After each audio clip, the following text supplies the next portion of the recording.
আসসালামু আলাইকুম। প্রিয় দর্শক, গত একদিন ধরে সোশ্যাল মিডিয়ায় একটা ভিডিও বেশ দেখছি আমরা বিভিন্ন আপনার আইডি থেকে। সেই ভিডিওটা বিভিন্নজন শেয়ার করেছেন এবং শেয়ার করার কারণে এটা না দেখে কোনো উপায় নাই, সবারই চোখে পড়েছে। সেই ভিডিওতে দেখা যাচ্ছে থানার মধ্যে একটা ইয়াং ছেলে থানার ওসিকে ধমকাচ্ছে, রাগত স্বরে কথা বলছে এবং ছেলেটার বয়স কত হবে, মানে খুবই ইয়াং, অত একটা মানে খুব বয়স হয়ে গেছে, 35-36 হয়েছে এমন আমার কাছে মনে হয়নি। আমার বিবেচনায় তার বয়স 30-এর কমই হবে। এবং সেখানে সে যে কথাগুলি বলছে সে কথাগুলি কিন্তু মানে আসলে একটু যেন কেমন লাগে। আপনারা কি শুনেছেন? তবু আমি ওই ভিডিওটা আপনাদেরকে দেখাচ্ছি না, কারণ ওটা আসলে আমি ভিডিও খুবই কম দেখাই, বাট ওনার কথাগুলো আমি হুবহু আপনাদেরকে পড়ে শোনাচ্ছি। এবং এটা নিয়ে একাধিক পত্রিকাতেও দেখলাম, আমি রিপোর্ট হয়েছে। উনি এই ঘটনাটা ঘটেছে পরে জানতে পেরেছি আমরা, এই যে হবিগঞ্জের শায়েস্তাগঞ্জ থানায়, সেখানে শুক্রবার দিন এই ঘটনা হয়েছে। এবং শুক্রবার দিন শায়েস্তাগঞ্জ থানার ভিতরে ওসির সঙ্গে যিনি তর্কাতর্কি করছিলেন যে ছেলেটা, এই ভদ্রলোকের নাম হলো মাহাদি হাসান, এবং উনি নিজেকে পরিচয় করে দিয়েছেন যে উনি বৈষম্য বিরোধী ছাত্র আন্দোলনের নেতা। এবং এই নেতার পরিচয় দিয়ে উনি বেশ গর্বের সঙ্গে বুক ফুলিয়ে ওনার অতীতে করা কিছু কর্মকাণ্ডের বিবরণ দিচ্ছিলেন। উনি বলছিলেন, শুনুন, ওনার একজন লোককে থানায় নাকি পুলিশ গ্রেপ্তার আটক করেছিল, এই জন্য তাকে ছাড়ানোর জন্য এসে উনি কথাগুলি বলেছেন। উনি কি বলেছেন সেটুকু আগে আপনাদেরকে পড়ে শোনাই। উনি বলেছেন, আমরা আন্দোলন করে গভর্নমেন্টকে রিফর্ম করেছি, সেই জায়গায় প্রশাসন আমাদের লোক। আপনি আমাদের ছেলেকে গ্রেপ্তার করে নিয়ে এসেছেন, আমাদের সঙ্গে বাক বিতণ্ডা করছেন, এখন বলছেন আন্দোলনকারী হয়েছেন তো কি হয়েছে? আমাদের এইখানে 17 জন শহীদ হয়েছে। আমরা বানিয়াচং থানাকে পুড়িয়ে দিয়েছিলাম, এসআই সন্তোষকে জ্বালিয়ে দিয়েছিলাম। আপনি এসেছেন ঠিক আছে, কিন্তু কোন সাহসে এই কথা বললেন জানতে চাই। মানে মোদ্দা কথা উনি বলতে চাচ্ছেন, এই যে সরকারটা আছে এটা হলো তাদের সরকার, এই সরকারকে তারা দায়িত্ব দিয়ে এনেছে, ক্ষমতায় বসিয়েছে। অতএব তাদের সঙ্গে তাদের কথার বাইরে ওসি কিভাবে যাচ্ছে এবং তারা কি করেছে সেই ঘটনার বর্ণনা দিয়েছে। তারা বানিয়াচং পুরো থানাটাকে পুড়িয়ে দিয়েছিল এবং একজন এসআই সন্তোষকে জ্বালিয়ে দিয়েছিল, জ্বালিয়ে হত্যা করেছিল। পরে আমি দেখলাম বিভিন্ন সোশ্যাল মিডিয়ায় দেখলাম যে এসআই সন্তোষের পরিবারের লোকেরা তার ছবিটা বুকে নিয়ে কিভাবে বিচার দাবি করছে, কিন্তু কোনো বিচার হয়নি, কোনো বিচার হবে এরকম আপাতত মনে হচ্ছে না। এই ধরনের ঘটনা তো আমরা ভাই আরও দেখেছি, অনেক থানাতেই কিন্তু পুলিশকে হত্যা করা হয়েছে, কোনোটারই কোনো বিচার হয়নি। কিছু কিছু হত্যা হয়তো প্রয়োজনীয় ছিল অথবা ছিল না, কিন্তু বিচার কেন হবে না? আমার প্রশ্ন এটাই। আন্দোলনের স্বার্থে অনেক সময় হতে পারে, ধরেন আন্দোলন হচ্ছে, দুই পক্ষের মুখোমুখি হয়েছে, এই পক্ষতে গুলি করেছে, ওই পক্ষে যে পক্ষ জিতেছে তারাই তো মূলত মানে রাজ করবে, সেটা নিয়ে আমার কোনো আপত্তি নেই। যেমন ধরেন আমি একটা উদাহরণ দিয়ে বলি আপনাকে, মুক্তিযুদ্ধের সময় মুক্তিযোদ্ধাদের হাতে পাক বাহিনীর লোকজন মারা গেছে, রাজাকারও 2 জন মারা গেছে, বদর বাহিনীও 2 জন মারা গেছে, মারা যায়নি গিয়েছে।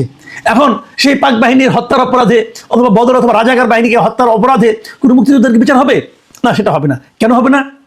দ্যাট ওয়াজ এ ওয়ার, সেটা একটা যুদ্ধ ছিল, দেশকে মুক্ত করার একটা যুদ্ধ ছিল। এখন এরা দাবি করছে এটা দ্বিতীয় মুক্তিযুদ্ধ, যদি হয় সেভাবে ডিক্লেয়ার করেন, কিন্তু সেখানেও কোশ্চেন আছে। সেই কোশ্চেনটা হলো যে আপনার প্রয়োজনে যদি মেনে থাকেন, প্রয়োজনে যদি কেউ নিহত হয়ে থাকে এবং যদি প্রমাণ করা যায় যে ওই লোকটার মৃত্যু না হলে এই যুদ্ধটা হতো না অথবা এই বিপ্লবটা হতো না অথবা বিপ্লবটা সফল হতো না, তাহলে আমার কোনো আপত্তি নেই। কিন্তু এটা যে আসলেই সেই প্রয়োজনে হত্যাটা হয়েছে, সেই প্রয়োজনের জন্য যে ঘটনা থানাটা লুট হয়েছে, সেটা তো প্রমাণ করতে হবে। সেটা কি প্রমাণ হবে না? সেটা তো প্রমাণ হওয়া উচিত। ধরা যাক একটা কথা বলি আপনাকে, যে মুখোমুখি দাঁড়িয়েছে, পুলিশকে অর্ডার দিচ্ছে গুলি করো, আপনার পুলিশ গুলি করেছে, 2 জন মারা গেছে, আহত হয়েছে, আবার বিপরীত দিক থেকে ওরাও গুলি করেছে অথবা ইট পাটকেল নিক্ষেপ করেছে অথবা ধাওয়া দিয়েছে, ধাওয়া দিয়ে পুলিশকে 2 জনকে ধরে মেরে ফেলেছে অথবা গণপিটুনিতে পুলিশের মৃত্যু হয়েছে, হতেই পারে। এগুলো হতে পারে, এগুলি যে প্রয়োজন ছিল এবং এটা না হলে যে বিপ্লব সফল হতো না, এটা হয়তো বা সত্য, আমি এটা নিয়ে কোনো আপত্তি করছি না। কিন্তু আপনি আমাকে বলেন, একজন পুলিশ মারা গেছে, এরকম ঘটনা, একজন পুলিশ মারা গেছে, তাকে আপনি পা উপরের দিকে তুলে পা টাঙিয়ে উল্টো করে টাঙিয়ে রাখলেন, এর সঙ্গে বিপ্লবের কি সম্পর্ক? সে তো মারাই গেছে। যেরকম ভাবে আমরা নিন্দা করছি যে আসলে আমরা দেখেছি যে আন্দোলনের মানে নেতা কর্মীদেরকে, আন্দোলনের সঙ্গে যারা জড়িত তাদেরকে ধরে মেরে তারপর আগুন দিয়ে পুড়িয়ে দিয়েছে, অন্যায় হয়েছে এবং তার বিচার হওয়া উচিত। মানে কঠিন থেকে কঠিনতর বিচার হওয়া উচিত। যদি এটা বিচার হয় তাহলে ওটা কেন হবে না? বিচার তো হতে হবে। হ্যাঁ, বিচার হওয়া মানে ফাঁসি হওয়া তা কিন্তু নয়। যদি যারা টাঙিয়েছে উল্টা করে, তারা যদি প্রমাণ করতে পারে যে এই টাঙানোটা বিপ্লবের জন্য প্রয়োজনীয় ছিল, তাহলে তারা মুক্তি পাবে। ভাই কথাটা কিন্তু সিম্পল, বিচার হওয়া মানে কিন্তু ফাঁসি হওয়া না, বিচার হতে হবে, প্রকৃত ঘটনাটা জানা যেতে হবে যে কেন হয়েছে। যাত্রাবাড়ি একটা ঘটনা আমরা আমাদের দেখেছি, বিভিন্ন সময় দেখেছি, পত্রপত্রিকা কিন্তু পড়ি। পুলিশ সে আন্দোলনের তাদের দমনের জন্য ছিল না, সেখানে তারা যায়নি, সে একটা গুলিও ছুড়েনি, সে থানায় বসেছিল, থানা আক্রমণ করে সেখানে পুলিশকে পিটিয়ে মারা হয়েছে। হয়নি? হয়েছে। তো থানায় যে লোকটা ছিল সে তো তার চাকরি করছিল রে ভাই, সে তো গুলিও করে না, সে থানার মধ্যে বসে হয়তো অফিসিয়াল কাজ করছিল, তাকে তো মেরেছেন। কে মেরেছে? ওই মৃত্যুটাকে আন্দোলনের জন্য প্রয়োজনীয় ছিল? আপনি বলবেন আমি থানা পুড়িয়ে দেবো, দেন থানা পুড়িয়ে দেন, লোকটাকে মারলেন কেন? তার ছেলে হয়তো আপনাদের সঙ্গে আন্দোলনে ছিল, আমরা দেখেছি এক ওসির ছেলে আন্দোলনে মারা গেছে এবং সে পুলিশের গুলিতে মারা গেছে, এটাও আমরা দেখেছি। তো তারা তো আন্দোলনে ছিল, কাজেই অনেকে চাকরির জন্য ওখানে ছিল, তাকে মেরে আপনি বাহাদুরি করবেন? এই যে এসআই সন্তোষকে মেরেছে বলে মাদি হাসান গর্ব করছে, আগুন দিয়ে জ্বালিয়ে দিয়েছিলাম, এসআই সন্তোষের অপরাধটা কি ছিল বলুন? আমি তো জানি না কি অপরাধ ছিল, হিন্দু ছিল এই জন্য বলেন।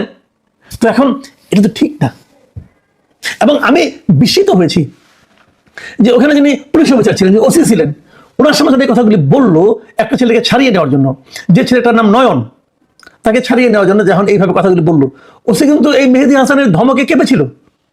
মেহেদী হাসানের ধমকে তো প্যান্ট নষ্ট হয়ে গেছিল কিনা বলতে পারবো না, তবে সে নয়নকে ছেড়ে দিয়েছিল। আমি কিন্তু ওসির দোষ দিই না। কেন দিই না? কারণ ওসির ইতিহাস আছে, সে তো জানে আমি যদি ওখানে ওকে ধরি অথবা বলি তুমি এটা করলে তোমাকে আমি অ্যারেস্ট করবো, অ্যারেস্ট করতে পারতো, কিন্তু এই যে সে তো একটা হত্যার কথা স্বীকার করছে, আমি নিজে করেছি, সঙ্গে সঙ্গে তাকে অ্যারেস্ট করা যায়। উনি অ্যারেস্ট করেন না কেন? উনি হয়তো ভেবেছেন যে অতীত ইতিহাস কি বলে, এই ঘটনা ঘটলে আমার হয়তো বদলি হবে অথবা আমার চাকরিও চলে যেতে পারে। কেন তার চাকরি চলে যাবে? কারণ যে সরকারটা এখন আছে তারা এই ধরনের শাসনই কায়েম করেছে। আপনাদের মনে আছে গত বছরের অক্টোবরের দিকে এই ধরনের একটা আইন করেছিল কিন্তু, যে ওই জুলাই থেকে অগাস্টের 5 তারিখ পর্যন্ত আন্দোলনে কারোর বিরুদ্ধে কোনো মামলা করা যাবে না, এরকম করার কিন্তু একটা আইন, কিন্তু একটা নির্দেশনা কিন্তু দেওয়া হয়েছিল। এটাকে অনেকে ইন্ডেমনিটি বলছে, যে পুলিশ হত্যা কোনো বিচার হবে না। ইন্ডেমনিটি হয়নি, কিন্তু এই ধরনের একটা মানে আদেশ এসেছিল গভর্নমেন্টের কাছ থেকে। কেন এই ধরনের আদেশ তো গভর্নমেন্ট দিতে পারে না? কোন আইনে দিবে গভর্নমেন্ট এই আদেশটা? গভর্নমেন্ট আইনের ঊর্ধ্বে না, কিন্তু হয়েছিল। তাহলে দাঁড়ালোটা কি? বারবার আমরা শুনি, আলোচনা হয়, বলা হয় যে পুলিশের মনোবল ভেঙে গেছে। পুলিশের মনোবলকে আপনারা চাঙ্গা করার চেষ্টা করেছেন? পুলিশকে তো আপনারা মেহেদী হাসানের নিচে বসিয়ে দিয়েছেন। মেহেদী হাসানরা আসবে, পুলিশকে ধমকাবে, তার বন্ধু বান্ধবকে ছাড়িয়ে নিয়ে যাবে, ওই বন্ধু বান্ধব কি অন্যায় করেছে কি করেনি তার কোনো প্রশ্ন কেউ করতে পারবে না। আপনারা তো পুলিশকে সেই জায়গায় নিয়ে বসিয়ে দিয়েছেন, বসিয়ে দিয়ে এখন আপনি আশা করছেন যে পুলিশের মনোবল চাঙ্গা হবে। কিভাবে চাঙ্গা হবে? ভাবুন, একটা পুলিশ কর্মকর্তা, এখন যিনি পুলিশ কর্মকর্তা হিসেবে আছেন, তার সহকর্মীকে আগুন দিয়ে জ্বালিয়ে পুড়িয়ে দেওয়া হয়েছে, কিন্তু তার কোনো বিচার হবে না। যদি বিচার না হয়, তো এই যে ভদ্রলোক এখন আছেন, তিনি কি আর তার যে দায়িত্ব, সেই দায়িত্ব পালনে আগ্রহী হবেন? উনি ভাববেন কোনদিন আমাকেও পুরাই দিবে, কোনো বিচার তো হবে না। আর যে পুরাবে সে যদি জানে তার কোনো বিচার হবে না, তাহলে সে আরো পুরাবে। তাহলে এই যে আইনের অবস্থাটা আপনারা করেছেন, ডক্টর ইউনূস সাহেব যে একটা কাজ, এই যে একটা সরকার গঠন করেছেন, এই সরকারের যে অবস্থাটা করেছেন উনি কাদের প্ররোচনা করেছেন সেটা দেখছি। তারা এখন জামাত